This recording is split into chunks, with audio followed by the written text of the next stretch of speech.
kulanti wanaagsan daawadayaal waa mar kale iyo barnaamijkeennii falanqaynta wararka warbixinaha dhinaca diblomaasiyadda caalamka oo dhan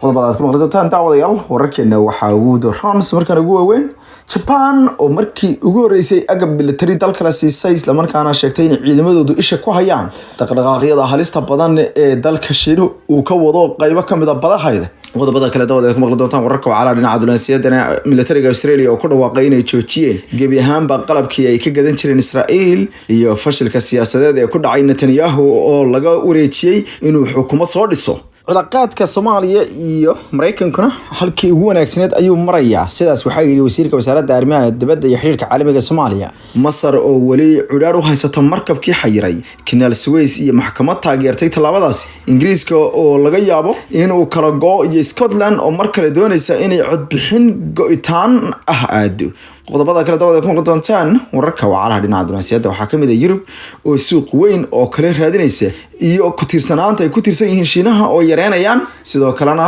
dalka Shiinaha iyo dalka Ruushka oo ay ku tilmaameen dalalka G7ku inay yihiin cadawgooda koobaad ee ugu weyn dunida maanta iyo xanuunka faafaha daran labadaas ayay ku tilmaameen qodobadaas iyo kuwa kale aad maqli doontaan daawadayaal wararka wacalaha dhinaca diblomaasiyadda caalamka oo dhan waa 6 bishii May 2021 mar kale barnaamijkeena falanqaynta wararka warbixinaha dhinaca diblomaasiyadda aan ku bilaabay dhaqdhaqaaqyada dhinaca siyaasadda ee dalka Soomaaliya wararka ugu dambeeya ka imaanaya ayaa sheegaya in kulamaan loo kala kacay ilaa xalay ka soconaya halkaasi ugu dambeyntii ay u muuqdaan kuwa lagu soo dabaalay arrimo dhinaca nabadgelyada magaalada Muqdisho ee xarunta dalka kadib markii ciidamo is horfadhiyay halkaasi la bilaabay in la kala raro iyo sidoo kale guddi harsar ah oo la magacaabay oo kuwaas oo ku guuleystay inay soo saaraan qodob dhanka kalena qaar kamid ah xubnaha beesha caalamka ayaa waxay kulan gaar la yeesheen ra'iisul wasaaraha dalka Maxamed Xuseen Roble kaasoo ay ka wada hadleen arrimaha doorashooyinka iyo shirka 20 bishan lagu wado inuu ka dhaco magaalada Muqdisho oo goorsi horeysay ra'iisul wasaaruhu ugu baaqay inay ka soo qayb galaan maamul goboleedyada kuwaas badankoodu ay asmaceen hada waxa la sheegay in xubnaha beesha caalamka ka socday safaaradaha ay sheegeen inay ka qayb qaadanayaan isku soo dhaweynta shirkaasi iyaga oo mar walba sheega inay taageerayaan doorasho laakiin se Mareykan iyo ra'iisul wasaaruhu waxa uu la sheegay inuu ku adkeeyay inay ku soo biiraan dadaalada kamida dhalinta arrimaha dhinacaasi ra'iisul wasaaruhu goorsi horeysay hadlayay ayaa waxa uu ka hadlayay markaasi guddiga farsamada ahaa ee uu magacaabay ee soo saaray qodobada markaasi 10 qodob ahaa kuwaas oo ay u badnaayeen in ciidamada la celiyo in xuquuqdooda ciidamada si mushaaraadka darajooyinka aysan wax saameyn ku yeelanin markaas qalalaasihii ay sameeyeen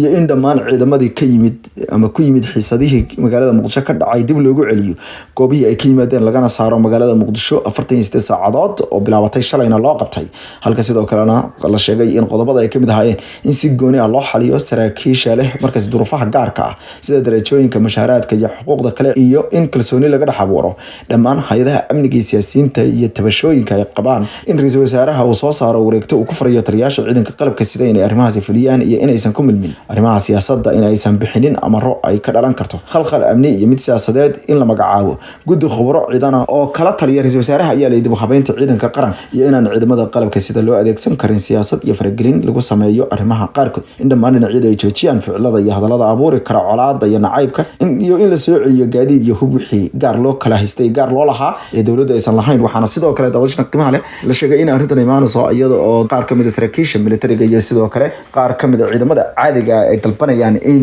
ciidamo markaasi amar diida sameeyay ama laga yaabo inay si uga qayb qaateen dhacdooyin noocaas oo kale ay tahay in qaab dhaqan celis oo kale loo sameeyo sayasha arrimahaas oo dhan ayaa u eeg kuwa la isku afgartay oo laga gudbay isla markaana la isku jeer dhaafay ra'iisul wasaaraha ayaa sheegay kana codsaday xubnaha mucaaradka inaysan keligii uusan noqon karin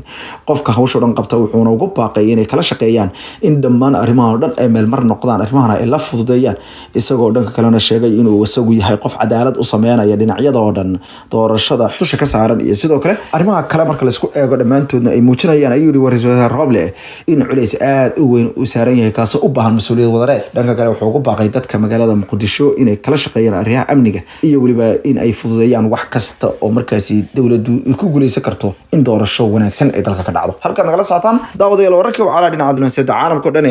dunida wararka ugu dambeeya daawadayaal kala socota Rafid Media markaste guddi heersar ah oo ka tirsan markaasi boardka sare ee indheeya Facebook ayaa waxa ay ugu baaqeen Facebook iyo Instagram-ka inay dib u eegaan mamnuucistii ay ka mamnuuceen barahooda bulshada madaxweynihii hore ee dalka Mareykanka Donald Trump guddiga ayaa waxa ay taageereen in go'aankii u horeeyay ee Facebook uu qaatay oo arkeen inuu ahaa dhiig joojin oo kale uu muhiim u ahaa si loo yareeyo fadqalalooyin dalka Mareykanka ka sii socda in la joojiyo ama madaxweynaha laga mamnuuco laakiin laakiinse laga joojiyo laakiin waxay sheegeen in mamnuucista abadiga ama se go-aanka kama dhamaysta in ay dib u eegis xoogan ay mudan tahay in lagu fiiriyo si loo helo ayay yiraahdeen cadaalad ku saabsan in dhammaan dadka isticmaala baraha bulshada oo dhan isku si loola dhaqmo taasoo ay la jeedaan in ay gabi ahaantooda la wada fiiriyo in si isku mid ah bal dadkaasi tallaabo looga qaaday gaar ahaan dadka kicinta iyo foolxumaynta dhinaca dagaallo lagu baaqo iyo dhibaataynta ka shaqeynayay waxay guddigu sheegeen in iyadoo ammaanka baraha bulshada ee dunida la doonayo in indho gaara lagu eego inay muhiim tahay haddana in cadaalad la falo sidaa daraadeedna dib loogu noqdo go-aankaasi dib loo fiiriyo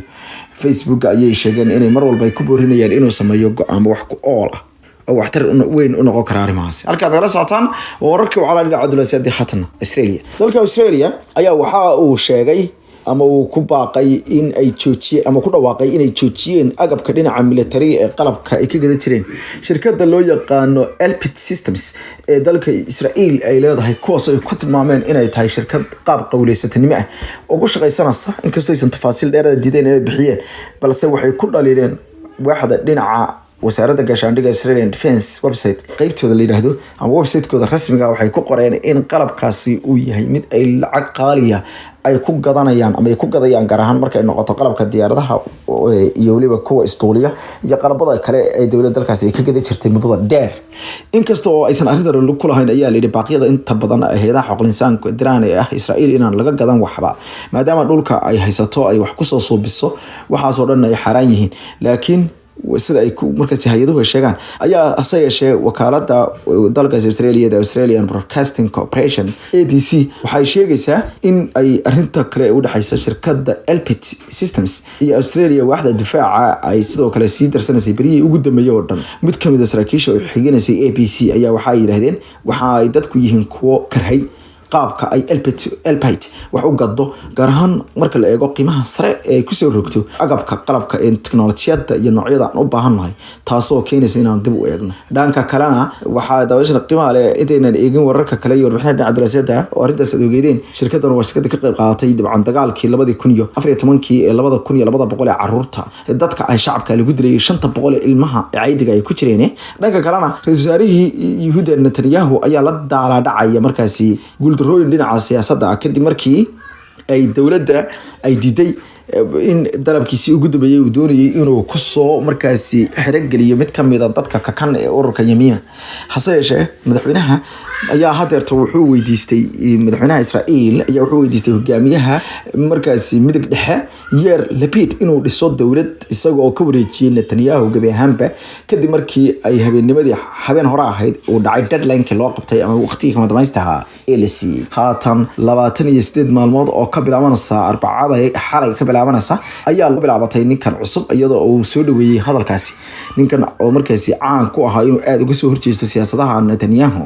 ayaa waxa uu sheegay in dalku uu la daala dhacayo dhibaatooyin waaweyn wuxuuna ku tilmaamay in dhammaan go'aamadii ugu dambeeyay Netanyahu uu qaadanayay ahaayeen kuwa dhaawacay ayuu yiri Israa'iil wuxuu yiri waa dadka oo dhan ayaa kala duwan ayuu yiri midig iyo bidix iyo midig dhexe iyo kuwa ka kan ayaa Israa'iil ka kooban tahay dadkuna way kala fogaadeen laakiin wuxuu yiri kala fogaanshahaasi waxay ahayd in la isugu keeno qaab ititibin ah oo wuxuu yiri farshaxana laakiin Netanyahu maaha ayuu yiri nin aan ka qayb qaadanaya wixii wanaaga bedelka wadad ka uunbu sii kala fogeynaya ayuu bartiisa Twitter-ka ku qoray wuxuuna sheegay inuu sii wadi doono habsami socodka arrimaha inuu isku soo dhaweeyo arrimahan ayaa imaanaya iyada oo dhawaan uu soo bandhigay Netanyahu uu soo bandhigay